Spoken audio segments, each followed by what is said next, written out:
Welcome to the Lesbian Dating App Disasters podcast, hosted by Bréon LaDawn.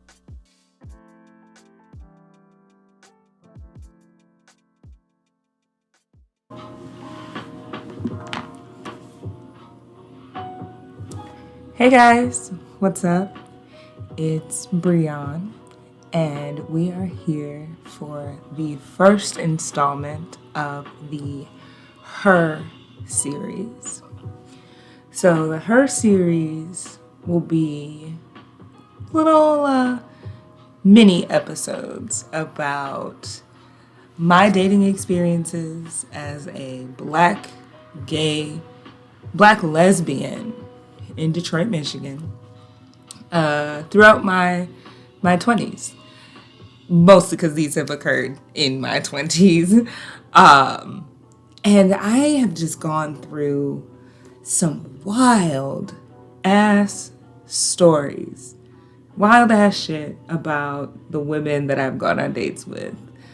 And, I recently found myself back in a square one, and I'm just like, dude, what is your life? Like, why does this even happen? So I always said that I wanted to turn my dating stories into a series, but I never got around to. I did write some of them out into like a whole, like a episode and things like that. But now we live in a COVID era, and we got to create a little bit differently, and it's hard on me a lot of days, more often than not having my kind of innate art accessible to me. But I recently, today really, I said, you gotta talk about it then. Because I posted on my Facebook, said I went out on a date with a woman. She showed up with 52 roses, and she was also wearing a wedding ring. And then I cut the heads off and sent it to her.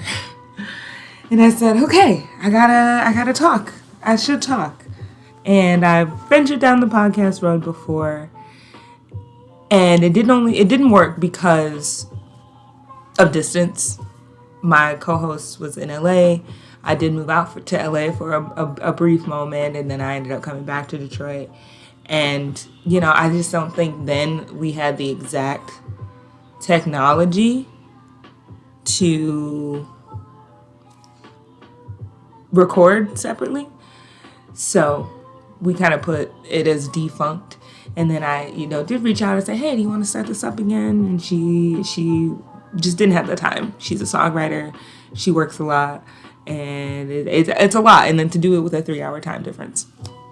So all that to say, welcome to the Her series. And we're gonna talk about just the dates that I've been on. No particular order, no particular time, just the wild shit that I've been through as a black lesbian. So we'll start with the story that I think most people that will find this will probably want to know about, is this married woman and that whole situation. How did that even come to be? Well, and most of my dates, I want to say almost all of them, from minus the last woman I was seeing, all of them came from the Her app, which is also what brought me to this whole thing revolving around the Her app. So let's get into it. This was maybe about a year ago, like 2019 November. So over a year, like some time ago. That's way more. And I met this woman on Her. We are gonna call her Shay. So I met Shay on Her, and and Shay was older. She was like 34. She was a nurse, something in the medical field, and pretty, up there in her line of work. And I thought, ooh, this is gonna be fun. This older woman, and I think if I'm 28 now, I must have been like 27 or something like that. I'm like, ooh, this is gonna be spicy. This is gonna be great. And we talk, or we text, we message, and all of that, and we decide that we're going to meet for tacos. And those tacos were not the highlight of the evening, let me tell you. So, I get to the restaurant, and it's a local Detroit spot. And I'm worried because she was running a little bit late, and there was no one else like inside the taco spot. Like, let me slow down. So there was no one in the taco spot. So I was like, I don't want to walk in there. I don't want to be the first one. So I wait, and then I see a Chrysler 300 drive by, and I said, don't let this be her with this old head car, this old school, like, sorry, not a 300, a Cadillac. It was a Cadillac. It was one of those Cadillac type cars. And I'm like, don't let her be this old head ass type lesbian. Just because, like, there's so many levels to older lesbians, and it's a thing. So, she ends up parking far away. I meet her outside the restaurant. She walks up, and she has these flowers. Now, at this, I had never been brought flowers on a first date. Like, the first time I meet you, I'd never been brought flowers. And then she brings me 52 roses. And I'm completely shocked. I'm floored. She hands me the roses, and I'm like, I've never had roses brought to me on the first date. And she says, well, I'm old school. I like to be something or another that was whatever. And in her hand, as she's handing me the roses, do you know what I see? I see a wedding ring. And not just any kind of wedding ring, but the wedding rings that these active wedding rings, these little silicone bands that people are sporting now, if they work out a lot, or if they are in just active lifestyles and things, and they don't want to have a ring be lost or damaged or something like that. And I just, red flag, many flags. And I don't say anything about it. We go in, we order, we get our food. And between us going in to the counter, ordering our food, and then sitting down at a table, the ring is gone. She took off the ring. Like, tell me, what? So, again, I don't say anything. So we just talk. We, have those questions. So tell me about where you're from or whatever. I don't think she was from Michigan originally. That was the other reason why I was interested in her. I'm usually fascinated by women that aren't from here, just because of the different, life, different way that they've come to be queer and on the spectrum and everything. It's so different than some of the narratives that I see in my own community. So, we were just talking about the tacos, talking about, going to like museums, just, I don't know, first date stuff. So I just had to be bold and direct. I was like, so you want to tell me about this wedding ring? And she just laughed. She's just like, oh, see. And I'm like, I'm listening. Here I am. And so it turns out, here's the story. She, and this is really extensive. So Shay was in a relationship at one point with a woman who was 15 years older than her. So to be like, and she had just gotten out of that relationship. So she's about 34. So she had just spent like the last like 50, maybe I'm exaggerating 15. Maybe it was like 7 or 8 or something like that. But she had spent a significant amount of growth and development of just like self and body and all of that, you know, with someone and in a relationship that was very dominant, submissive, and I don't think she said it was abusive or anything, but she just wasn't happy. Like, you know, she wasn't having sex in this relationship. You got me fucked up if you think I'm gonna be somewhere for 7 or 8 years and we're not having sex. Like, I don't understand. Like, it's a hard no for me, dog. So she's telling me that she was in this relationship and that it was sexless and eventually it ended, and it had just ended shortly, maybe like 6 months or so before this date took place.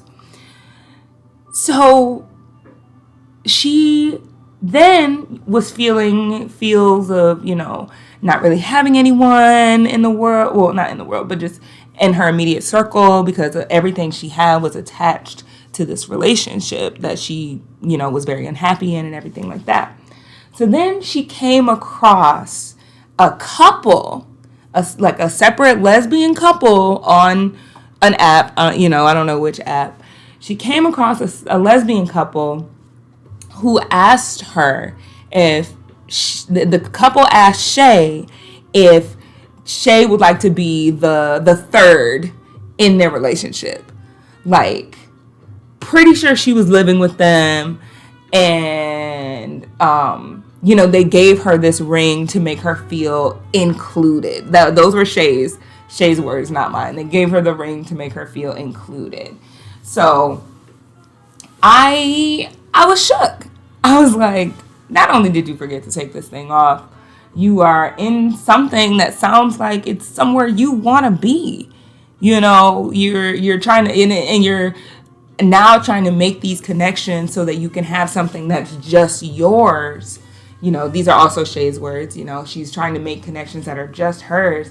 But I'm like, baby girl, you don't do that while you're still mixed up in some shit and still rocking a inclusion ring. No, at least that's not how you do it for me. That's just not how you do it for me. And I listen and everything. The date goes on. We laugh some more. And she walks me to my car. And then I go home. And what I did after, because I was so irritated, I was so annoyed, because, again, I have more of these wild scenarios that happen to me. I cut off the heads of all 52 roses, artistically, aesthetically, respectfully. And I took a picture of them and I sent it to her. And I have no regrets about that, because I felt so, like, you were already just so dishonest from the moment you handed me these roses, you know. And even, I mean, really, in the app, you could have put on your profile, like, I'm, you know, in a thing and I'm looking to branch out. Like, it's all about communication. Like, just tell me, just let me know, so I know what I need to do to adjust my expectations so that I can match. So that was the time that I got 52 roses from a woman that she, and that was the other thing. She used the term marriage. Like, she had married into this situation. So, you know, I consider her married then, even if it was only a few 6 months or whatever. Like, girl, you was in that thing. And I just still floored. But I think the pictures look really cool. And I recently made them my, one of the pictures that I took, my cover photo, because I'm angsty all the time. I'm just like, I just like things that are full of emotion. And then I just was like, okay, we need to talk about it. Let's talk about it.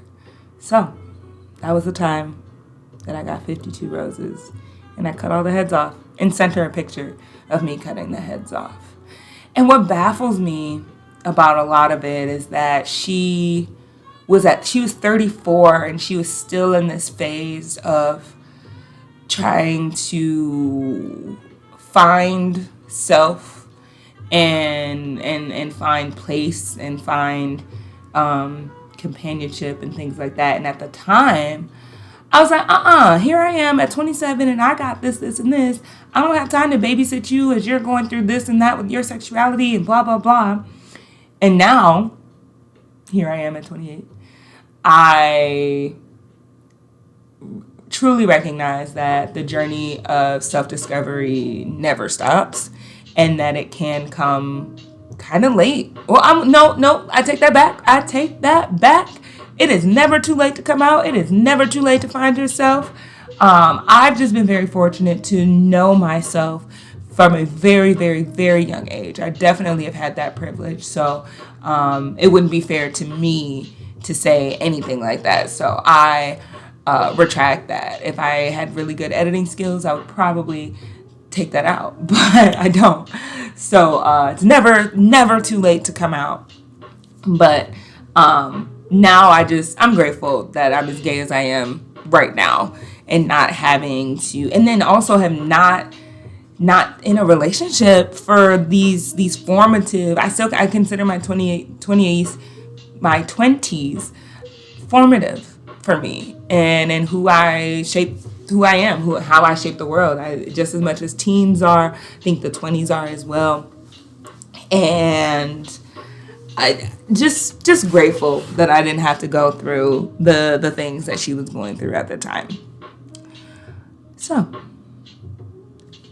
thank you so much for tuning in to the first episode of the Her series, or I don't know, the Her Chronicles, the Her-sodes, Her episodes, I don't know. We'll see. But thank you so much for listening. Take care. Bye, guys.